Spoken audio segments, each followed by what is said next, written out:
और इसी बीच देखिए एक बड़ी खबर, पश्चिम बंगाल के हावड़ा में फिर से बवाल यहां पे हुआ है। हावड़ा में दो गुटों के बीच पथराव हुआ। आज भी हावड़ा पर आपको बता दें कि कुछ उपद्रवी यहां पर पहुंचे और उपद्रवियों ने पथराव किया।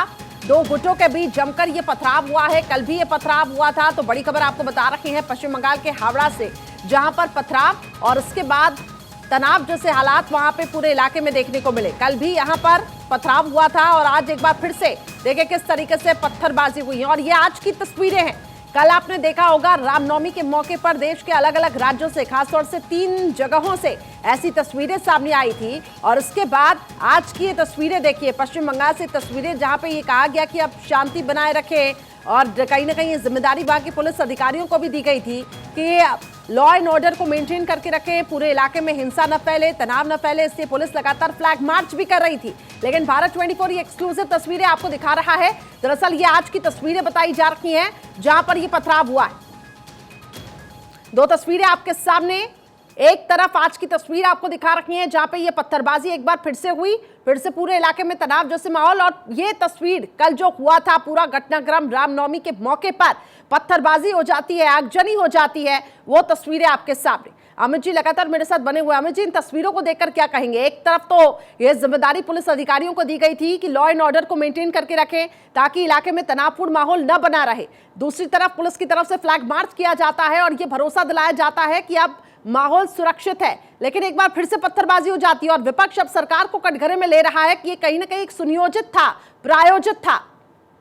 बिल्कुल। और आप देखें, मुख्यमंत्री ममता बनर्जी ने इसके पहले, जब रामनवमी का त्यौहार था उसके पहले, उन्होंने इस बात की आशंका जाहिर की थी, लेकिन ये भी कहा था कि कानून व्यवस्था पर्याप्त है। लेकिन वो पर्याप्त तो दिखती नहीं है, क्योंकि राज्य का जो इंटेलिजेंस है वो फेल है। उसने कोई ऐसी रिपोर्ट नहीं दी कि जब हावड़ा के इलाके से ये यात्रा गुजरेगी तो उस पर पथराव होगा और आगजनी की घटना होगी। ये इंटेलिजेंस को प्रायर इन्फॉर्म होता है और इंटेलिजेंस ऐसी रिपोर्ट देने के बाद ही पुलिस जो है, स्थानीय पुलिस, उस पर एक्शन लेती है। तो राज्य के इंटेलिजेंस का तो पूरी तरह से फेल्योर ये माना जाएगा। दूसरी तरफ जो दावे और जो वादे किए गए थे मुख्यमंत्री और मंत्रियों की तरफ से कि सुरक्षा व्यवस्था पूरी तरह पुख्ता रखी जाएगी, उसकी भी पोल खुल गई है। सबसे महत्वपूर्ण बात है कि कल जब यह घटना हुई, शोभा यात्रा के बाद यह घटना और उस दौरान यह घटना होती है, फिर आज यानी लगभग 24 घंटे का वक्त गुजर चुका है करिश्मा। और ये घटना अभी जो पथराव की हम विजुअल्स भारत 24 पे देख रहे हैं, दिखा रहे हैं अपने दर्शकों को, वो साफ बताती है कि वहां के स्थिति, वहां के हालात सामान्य नहीं हुए हैं। वहां के हालात सामान्य नहीं हुए हैं। वो फ्लैग मार्च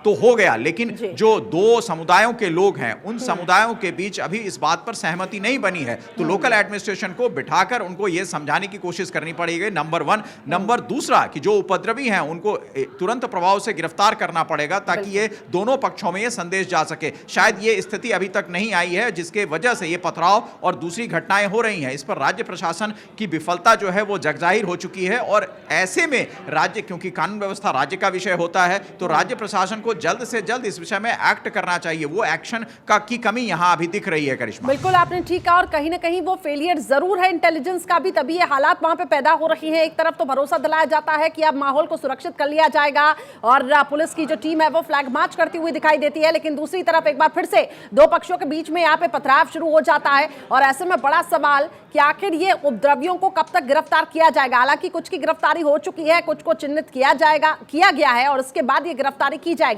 लेकिन बड़ा सवाल इस वक्त लॉ एंड ऑर्डर पर भी उठ रहा है और विपक्षी जो हैं वो सरकार पर ही सवाल उठा रहे हैं कि ये है आपके राज्य का लॉ एंड ऑर्डर। एक तरफ तो आपको अंदेशा था कि इस तरीके के हालात पैदा हो सकते हैं और उसके बावजूद भी देखिए उसको दुरुस्त नहीं किया जाता है, उस कानून व्यवस्था को दुरुस्त नहीं किया जाता और आखिरकार ये हालात पैदा हो जाते हैं। लेकिन ये कोई पहली ऐसी तस्वीर नहीं है अमित जी। अक्सर हमने देखा है इससे पहले भी, चाहे वो जुलूस हो, चाहे वो एक समुदाय से जुड़ा हुआ अगर हम ये कहें त्योहार हो, तो इस तरीके की घटनाएं सामने आती रही। और कहीं ना कहीं मुख्यमंत्री होने के नाते और मुखिया होने के नाते ये जिम्मेदारी सरकार की भी बनती है कि लॉ एंड ऑर्डर को मेंटेन करना, उसकी पल पल मॉनिटरिंग करना।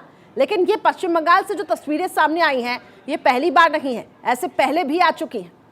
बिल्कुल। और मुख्यमंत्री ममता बनर्जी जिस छवि के लिए जानी जाती हैं, एक सख्त छवि के लिए, उसका अभाव दिखता है अगर आपके राज्य में, क्योंकि हमेशा ममता बनर्जी की तरफ से भारतीय जनता पार्टी और केंद्र सरकार के कामकाज पे सवाल उठाए गए हैं। तो पश्चिम बंगाल की तो मुख्यमंत्री वो हैं, राज्य प्रशासन तो उनके अंदर आता है, पुलिस तो उनके अंदर है। फिर अगर ऐसी चीजें हो जाती हैं जिसका आकलन तो वो कर रही थी, लेकिन उसके विषय में पर्याप्त तैयारी नहीं थी, तो ये फेल्योर माना जाएगा। और खासतौर से स्टेट की पुलिस का फेल्योर है। अभी भले ही फ्लैग मार्च हो, लेकिन इस फ्लैग मार्च को पहले भी किया जा सकता था, पहले भी ये व्यवस्था रोकी जा सकती थी करके, क्योंकि इस विषय में सबसे ज्यादा अगर संवेदनशील इलाके थे जहां से यात्रा को गुजरनी थी, तो तभी डिप्लॉयमेंट ऑफ फोर्सेस होना चाहिए था और प्रशासन की पूरी तरीके से जिम्मेदारी बनती थी कि उस इलाके में गश्त करे, उस इलाके में जो उपद्रवी हैं उसको गिरफ्त में ले, ये प्रायर होना चाहिए था। अगर उसके बाद ये चीजें हो रही है तो निश्चित तौर पर प्रशासन इस विषय में या तो जागरूक नहीं रहा या प्रशासन ने इसको बहुत हल्के ढंग से लिया,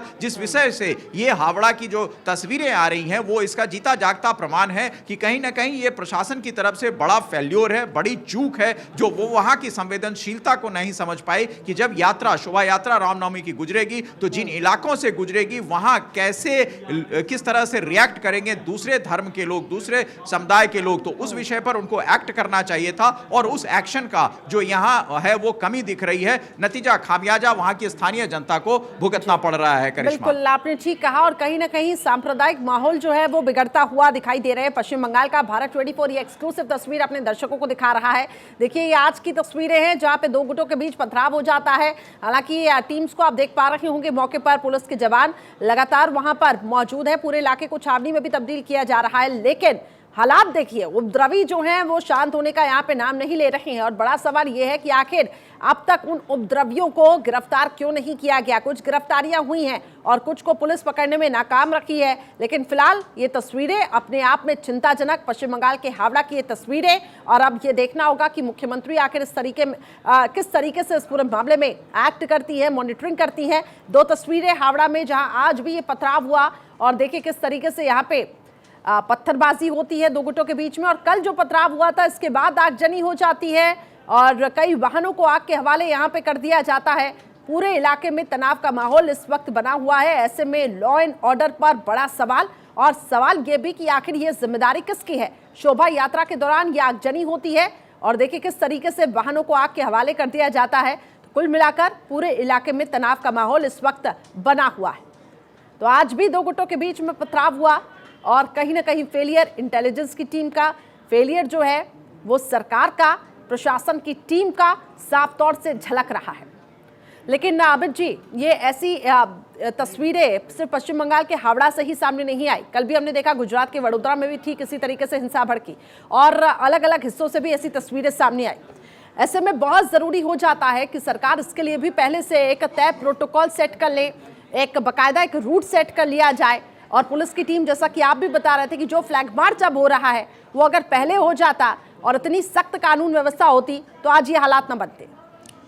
करिश्मा, कोई भी शोभा यात्रा होती है अगर, तो उसको डिस्ट्रिक्ट एडमिनिस्ट्रेशन जो जिला प्रशासन होता है उसकी अनुमति लेनी पड़ती है और जिला प्रशासन जो है वो राज्य सरकार के अंदर आता है। जिला प्रशासन रूट तय करता है कि अमुक अमुक रूटों से ये शोभा यात्रा निकलेगी। तो उस रूट पर क्या पहले से प्रशासन तैनात नहीं था? क्योंकि जिला प्रशासन ने ही इस चीज के यात्रा के रूट निर्धारित किए होंगे और यात्रा के रूट निर्धारित करने के बाद और उसके पहले भी मुख्यमंत्री को इस बात की अंदेशा थी, ममता बनर्जी को इस बात की अंदेशा थी कि इस तरह की वाकया हो सकते हैं, इसलिए उन्होंने कहा था कि कोई इस तरह का वाकया होगा तो हम सख्ती से निपटेंगे। तो सख्ती से निपटने की धमकी तो ठीक है, लेकिन क्या वहां डिप्लॉयमेंट ऑफ फोर्सेस हो पाया? जो यात्रा, शोभा यात्रा थी, उसकी जगह जो उसका रूट था वो जिला प्रशासन ने तय किया था। तो जिला प्रशासन जब तय कर रहा था तो क्या वहां पर पुलिस फोर्सेस नहीं लगाने थे या उनको पहले से कोई इसकी सूचना नहीं थी कि या यहां से जब यात्रा गुजरेगी तो इस तरह की चीजें हो सकती है और बलवा हो सकता है? तो अगर उससे निपटने की जरूरत होती तो उसे पहले किया जाना चाहिए था। जी, बिल्कुल आपने ठीक कहा।